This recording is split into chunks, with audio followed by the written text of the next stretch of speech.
बसों के बीच टक्कर के कारण ये बड़ा हादसा हुआ है। दरअसल इस घटना में 30 लोग घायल बताए जा रहे हैं। आपको बता दें कि यह घटना आज तकरीबन 11 बजे कृष्णनगर के कोतवाली पुलिस स्टेशन के अंतर्गत जहांगीरपुर इलाके में कृष्णनगर नवदीप राज्य राजमार्ग पर हुई है।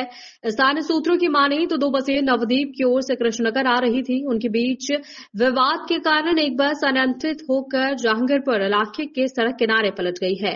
परिणाम स्वरूप बस में सवार लगभग 30 यात्री घायल हो गए हैं। सूचना मिलने पर कोतवाली थाना पुलिस मौके पर पहुंची। पुलिस और स्थानीय निवासियों ने घायलों को बचाया और उन्हें शक्तिनगर जिला अस्पताल पहुंचा दिया है। इस दुर्घटना के परिणाम स्वरूप राज्य राजमार्ग अवरुद्ध हो चुका है।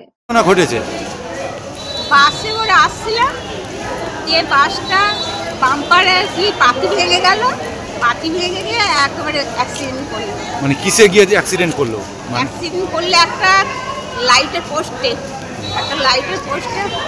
ধাক্কা মারলো, দিয়ে উল্টে গেল। বাস উল্টে গেছে? একদম উল্টে গেছে।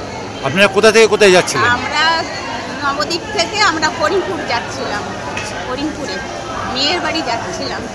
এই ঘটনাটা হলো। কোথায় হয়েছে এটা? এটা হয়েছে আপনার হেলিপ্যাডের ওখানে।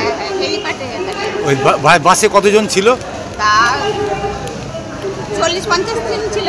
কতজন আহত হয়েছে? অত বলতে পারবো না। তাও মোটামুটি আহত তা 30-40 জন হয়েছে। মারা গেছে কেউ? ওই ড্রাইভারকে মারা গেছে, ড্রাইভারকে পাচ্ছে না। তাই তা আমাদের তো আমরা চলে এসেছিলাম। তারপরে আপনাদের কারা নিয়ে আসলো? আমাদের ওই অ্যাম্বুলেন্স করে পুলিশে নিয়ে আসলো। পুলিশে। আপনার বাড়ি কোথায়? আমার বাড়ি নবদ্বীপ। আর যাচ্ছিলেন কোথায়? করিমপুর। মেয়ের বাড়ি করিমপুর। আপনার নাম কি? আমার নাম বিনা মণ্ডল।